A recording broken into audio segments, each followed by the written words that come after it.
Welcome to the SDA Housing Podcast, brought to you by NDIS Property Australia. Before starting this episode, we need to provide a general disclaimer. Information contained in this podcast is general in nature only. It does not take into account the objectives, financial situation, or needs of any particular person. You need to consider your financial situation and needs before making any decisions based on the information in this podcast. And you should consider seeking independent and professional advice for your personal circumstances. All right, let's begin. Hello everybody, my name is Min and I'm your co-host today from NDIS Property Australia, here with Debbie Kindness, who is now finally back from India. Debbie, welcome back. Thank you, Min. And we're here at the Adapt office for part 2 of our interview podcast with David Whitelaw. David, hello. Hey Min, hey Debbie, welcome back to the country. Thank you very much. Great to be back. So Debbie, what are we talking about today? We're going to talk with David about, I guess, some initiatives they've been working on lately, some of their current projects they've got going. Yeah, look, it's some exciting stuff, in particular in northern New South Wales, and I've certainly got a very keen interest as I live in northern New South Wales and work out of our Brisbane office. But over the last 30 years in working in the disability sector, we've made many friends and worked with lots of different organisations throughout northern New South Wales and the northern tablelands, and now we've struck up some great relationships with builders and developers, and we've spent the last 6 to 12 months training them, educating them, showing them what great SDA sites and product look like, and hopefully we'll have some builds coming out of the ground shortly. Great. Well, we'll go into that in more detail in a moment. Firstly, should we talk about some of the initiatives you've got going with builders? Yep. We've got some really innovative product at the moment. Our core focus is villa developments and small apartment complexes, and we've got some builders and investors in this space that are really thinking outside the box. I mean, location, I've mentioned this before, is really important, but we've got some interesting design concepts and building materials, in particular to support robust, and we're going to be launching our first special robust duplexes in the Toowoomba region in the next few months. They haven't started construction, but they'll be starting construction very, very soon.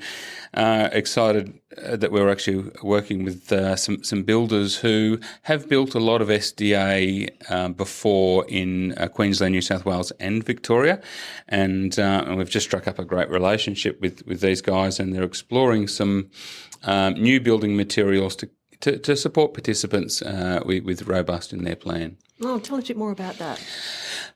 It's I've got to keep it a little bit of a secret, but we'll be launching shortly.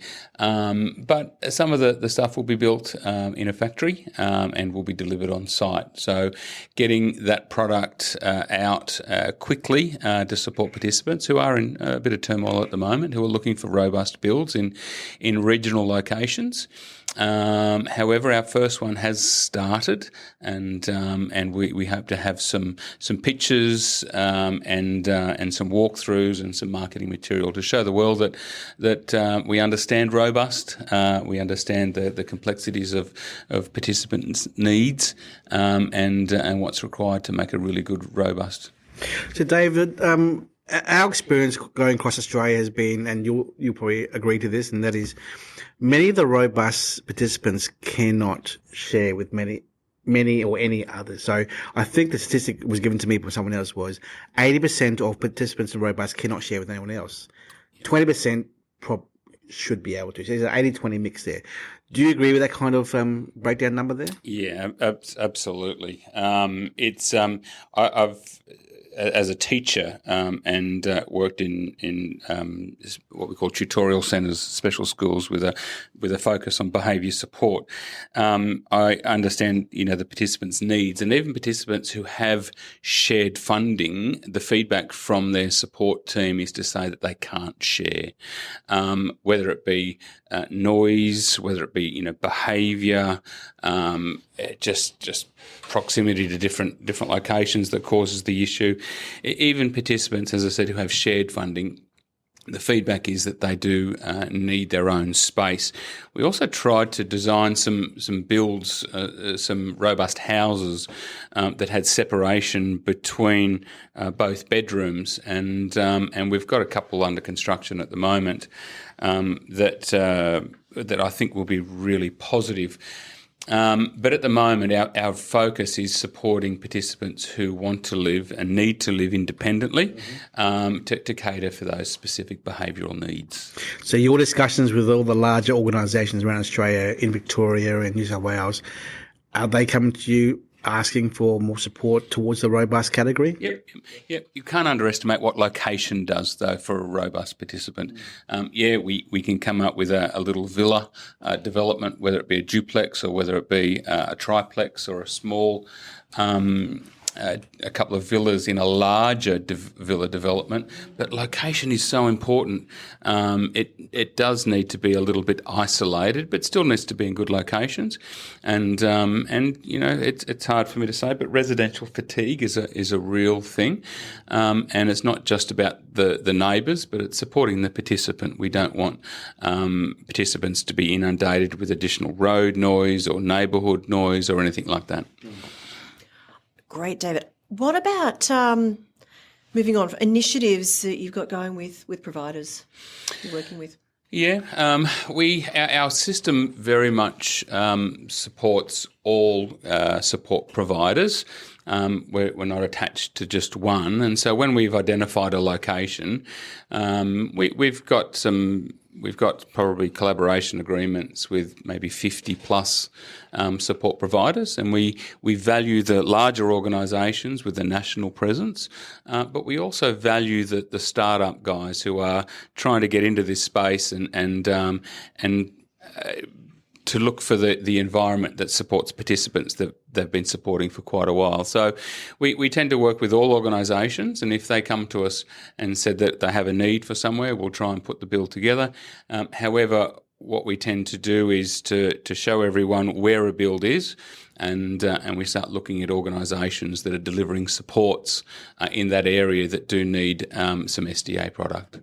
And are you finding that these providers are starting to understand specialist disability accommodation more these days? Absolutely, and as I said, we do a lot of training and we do some information sessions. What's been difficult, though, in the past is the change in SIL, the introduction of ILO or core supports or MTA, and it's been interesting how providers have had to be flexible in this space. As I said, I think some of the information that I've seen is that SIL providers, have gone from a 35% profit margin down to a 2% profit margin. And they've had to come up with innovative ways of delivering supports, whether it be a concierge model that's sort of slowly disappearing, or whether it be just a single house or a duplex or a villa development.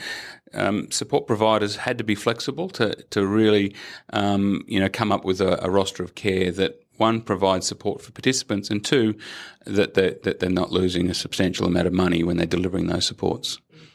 Sure. Where else can you see new initiatives coming out? For us, it's about providing SDA in regional locations. We see that metropolitan areas, Sydney, Melbourne, Brisbane, and surrounding areas of Brisbane are really forging ahead, and they've got good knowledge about SDA. But places like I'm going to go Tamworth and Armidale, Coffs Harbour, Taree, Port Macquarie in New South Wales. And then there's some really wonderful initiatives and SDA product coming out of, Rockhampton, Yeppoon, Mackay. Those regional locations are screaming out for really good product in great locations. But it's also it's about engaging the independent support coordinators who are currently working with participants that haven't got SDA in their plans at the moment because the product didn't exist. And a lot of national data that comes out, we see that there's not a high demand in those regional locations from the data that we've got. However, it's because the product doesn't exist. And now, once we're seeing and get a greater understanding of the process and getting SDA in. That when I do a lot of work looking at the different statistics around, and it's glaringly obvious that there's just not that knowledge of it to have gotten the participants into the funding application process, Yeah, and not a lot of support coordinators looked into it because the product just didn't exist. Now that it's coming, there's more knowledge, but you've got, SDA Services, for example, is, I think, paving the way for approvals, wonderful organisations, and they're prepared to train and support other support coordinators to understand this space. They've always done that, and they're certainly leading the way in supporting participants either getting approval or challenging the approval that they've got at this stage. Brilliant, fabulous. Okay, David, talk about some current projects that you've got going. Yeah, we're very excited, in particular, about New South Wales, our expansion into New South Wales. We're working with some wonderful builders and developers that have got some really good knowledge. And as I said, we spend time taking them to the process, and they're very capable. In Tamworth, for example, is coming out in about 3 or 4 weeks' time. And then we've got about 4 or 5 other sites in Tamworth and Armidale, Inverell, Moree, and as I said, that Northern Tablelands, Northern New South Wales, Mid-North Coast area. I'm also excited about providing support for participants in Northern Territory. We've started a development in Alice Springs. It started construction already, and at the moment we're out there supporting support coordinators, doing staff training, and helping families and advocacy groups understand SDA. I've been out there a few times.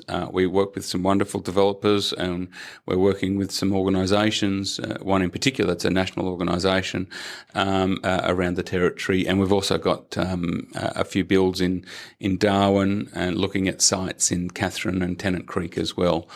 And as I said, the Alice Springs development has started construction. The location's fantastic, and looking forward to showing the world what ADAPT can do in the Territory.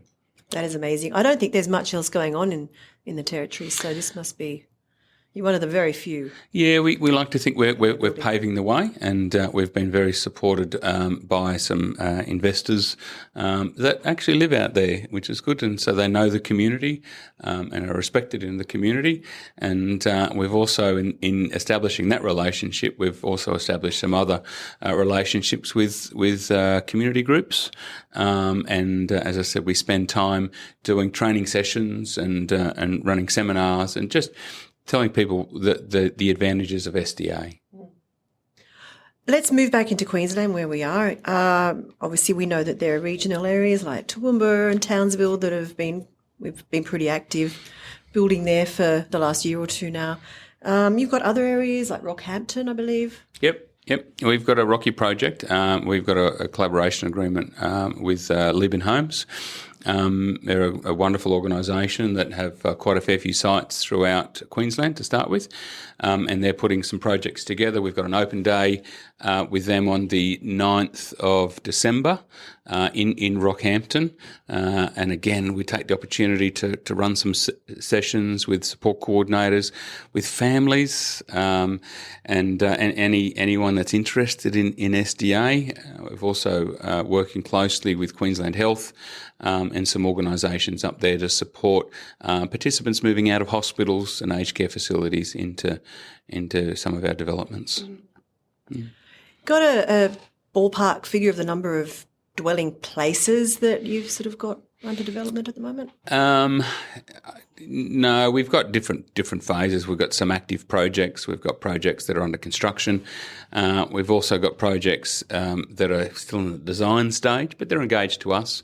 Our next growth area, Cairns, for example, we've got some great sites in Cairns. We've had a site in Cairns for the last 4 years, and we've had a relationship with Queensland Health supporting participants moving out of forensic and secure mental health units, and I had information this morning that one site in particular in Cairns has just been approved. It's in council, and we're just waiting for the final approval to come. And again, it's a wonderful site for robust, which we know that there is high demand.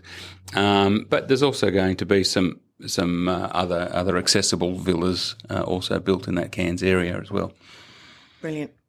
Any other regional projects that you want to talk about?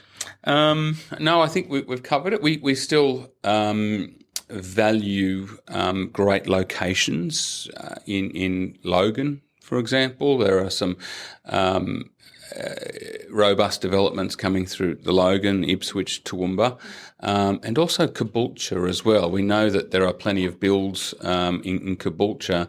However, there's not a lot of villa developments or small apartment complexes, and so we've got a few sites in Caboolture that are in great locations, and it's really a built type, as I said, small villa developments or small apartment complexes that are a bit rare, and we're being able to work with developers, investors, creating some different product in those areas that maybe we're seeing some other houses come through. Yeah, that's great. I mean, there's been so much in the HPS house building been going on there, but robust villas, definitely. With some of our villa developments, Debbie, we've got if we've got a six-pack of villas, for example, in a great location, we hope to cater for improved livability, fully accessible and high physical support. And if we're very fortunate and the location's right, it's plausible that we could get one or two robust villas in there as well if the location's right.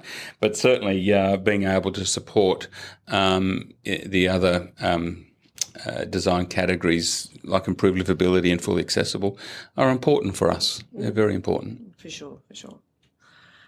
Should we change subjects now and talk about the SDA pricing review? Yep. Very, very excited about that. As I said, over the last 2 years, COVID has caused some significant delays in builds. Materials, land prices, we've seen it not just in Queensland, we've seen it right across Australia, and we're excited that we're at the end of a 5-year review cycle, and we're going to be heavily involved with that pricing review.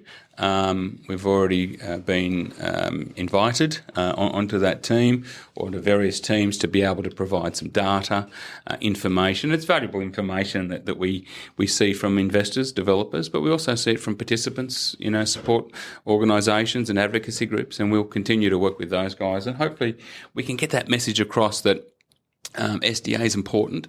However, it needs to be commercial as well, and hence why the whole system was set up this way. Absolutely, it's the only way it's going to work. If it works properly and everyone is commercially making it.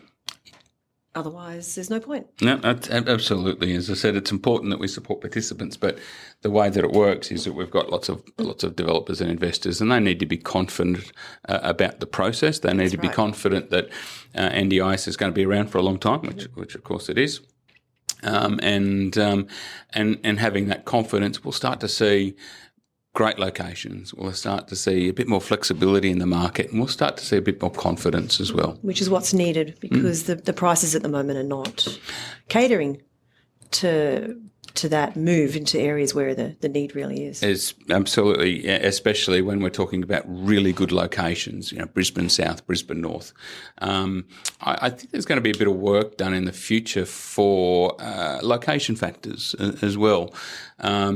And there seems to be some significant discussions around how the location factors were originally set up and how the location factors could, affect the pricing and payment schedule for, 23 and beyond. We're hearing rumours of a pretty significant increase to the SDA returns? Yeah, there will What are be. your thoughts? Yeah, there will be. I believe there is going to be some significant increases, but again, I think it will be focused around location factors as well. It's a bit hard because, as I said, the review sort of takes place between November, December, and then they start to gather a bit more information after that. So it's still early days. It's a bit hard to predict what they're going to do. We've always thought from the beginning there are always going to be some sort of review and changes in SDA, but this. The fact that it's sort of really concrete, I think it's important that, as I said, we just understand how they're going to do it. And SDA providers who are on the ground, who know what they're doing, are going to be providing a lot of information to support that development. Brilliant. So what time frame were we looking at for the review? Yeah, most of the information that we'll provide is November, December, January, and then, as I said, we're expecting a first release, and I'm only guessing on these times, at probably April, May, and likely to be incorporated probably June, July next year. So the inflation annual release will come out in March, will be reflected probably April, May. Probably June, July next year. So the inflation annual release will come out in March. It'll be reflected probably April, May. What you're talking about, David, is July. Early July is the price review announcement. So we'll see two figures coming out in the next 6-7 months. I think we'll see a 7-8% inflation figure, the CPI. That's the indication so far with all the media, all the economists there, coming out about March, because we saw 7% for December here, November, December right now. With the global recession, global inflation, that's going to affect the Australian inflation there. So we'll see what happens there in April. And then the 5-year review will come in July. So they're the two figures that we're watching out for, which will affect the SDA income for our investors, yeah. Mm. Yeah, the magic date we talk about, Yeah. I've heard rumours also that they're are going to be addressing Appendix G as well, which is a very complex formula for supporting participants to live by themselves and with family members. There's going to be a bit more clarification around that as well. Oh, that will be wonderful. Absolutely. It's definitely needed. And as I said, we get a lot of inquiries of participants who have family members that are just trying to get a bit of clarity. And I believe that NDIS are addressing that, which is great, which is fantastic. Dave, can I ask you a silly question in my mind? But years ago, it was supposed to be 10 billion a year, then it became 20 billion a year 2 years ago, and now it's become 38 billion a year this year. And last week, the government came up with a report saying it's worst case scenario by 2032, 115 billion per year as a worst case, but realistically 95 billion. The government keeps talking about reining in the costs, it's overspending, it's going out of control, blah, blah, blah. We hear it all the time, every day. But it's going up all the time. So at what point is it realistically supposed to be at a realistic number? How are they going to rein it in if they're already assuming 1 million participants by 2032 and 100 billion a year? When's it going to stop this number? Yeah, I mean, we're very much focused on SDA, and we know what the vision of SDA, and I think the SDA budget per annum is 700 million. And I think the last report that I saw, they're up to about 292 million of that 700 million. So that's very much, when I look at numbers and I'm talking to investor developers, they're the numbers that I refer to. Because of our structure and our collaboration with with support providers who do need to develop a roster of care, they're feeding us information back to say that it's really difficult to come up with a roster of care, with SIL and ILO and other means of funding care provision, I don't know what sort of figures that they come up with. We understand the process. We know how it works. But there has to be some significant changes come through for support providers to be able to come up with a roster of care in a way that supports participants in all different configurations, whether it be small apartment complexes or villa developments or a 3-bedroom house or a duplex. I think they have to identify some issues based around the configuration and how they look at SDA and SIL or SDA and care provision. It's probably going to be costing more money, but it's really important that we make sure that we cater for participants' needs and participants are not neglected in any way. I've got another question regarding numbers of SDA participants. The NDIS has from the beginning said that we're looking at around 6% who are likely to qualify for SDA. Do you see that as remaining, or do you think that is going to be revised down maybe? Because if we're looking at 1 million participants, that's I think that makes it about 60,000. Well, I want to answer that question. I've got to answer the question. In Queensland, it seems to be the 3% mark in Queensland. That's the stats. Current levels. In Melbourne, you see 7, 8, 6, 7s and 8s in certain regions. So it's all about location factor, location areas, regions. So the numbers will change everywhere. So the government's forecast is really a 6% average forecast in the whole scheme. It will fluctuate in every region. So, you know, we stick with 6% for now. Yeah. But yeah, you're right. If it's 1 million forecast in 11 years from now, then we'll be looking at 60,000 under SDA scheme. Yes. Yeah.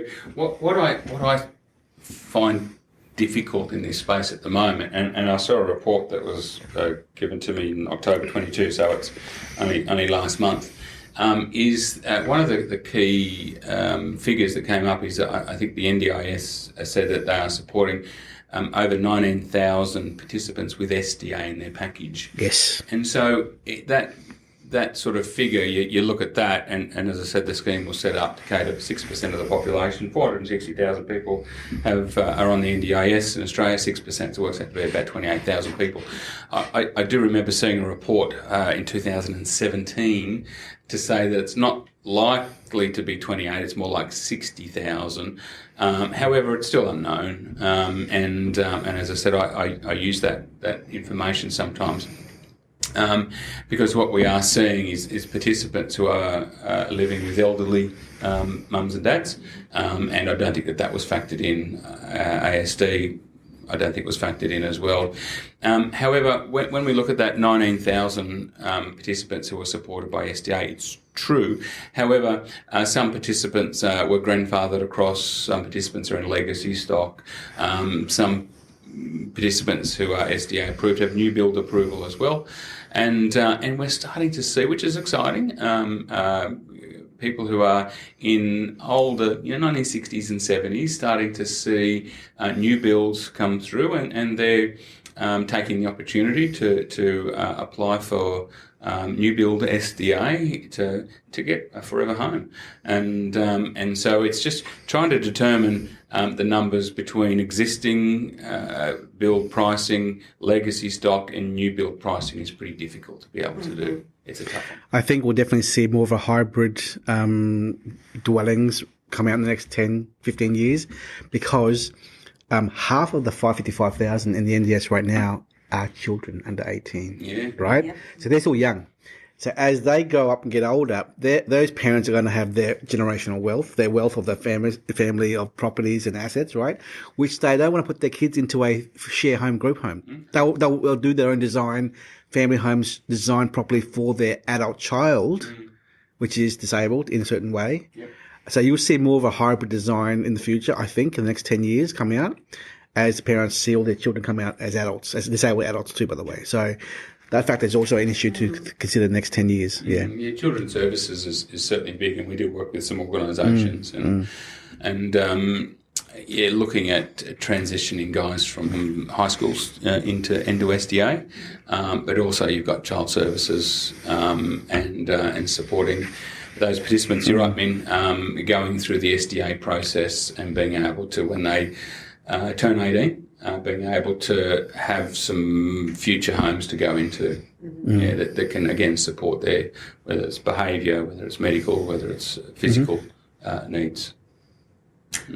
Great. Okay then, David. I think that covers everything I want to discuss today. Have you got any other thoughts you want to leave us with? No, I'm just excited. As I said, we're starting to see some traction post COVID and some builds going ahead. A lot had stalled, and as I said, we're taking the opportunity to working with those investors and developers again. Some have re-engaged with us after 18 months to 2 years in the quiet. Yep. And it's, as I said, generally for us, it's about location and supporting them through the process. But as I said, I can't reiterate more how important flexibility is, whether it be supporting participants flexibly with their funding or participants with IL and fully accessible, in whether it be using a high physical support place to be able to support those. So flexibility is important in our space. So my final words for everyone listening is, the last 3 years we've seen 2,500 new build dwellings for SDA finished, completed. We have another 2,500 in construction pipeline right now. So 12 months from now we'll probably see 5,000 in total. That 5,000 number is still short of the 25,000 needed. Way short. Yeah, we're still short. Yeah. So there's a lot to go in terms of all the stakeholders collaborating together to work together as investors, financiers, funders, providers, builders, and developers to work together to deliver the common goal of more dwellings across Australia. Because it's nice, but it's not enough. And we're coming out of COVID, and also we're going into global recession and global inflation, which is also going to have a big impact upon people's criteria to get into SDA, be it a fund manager or an investor.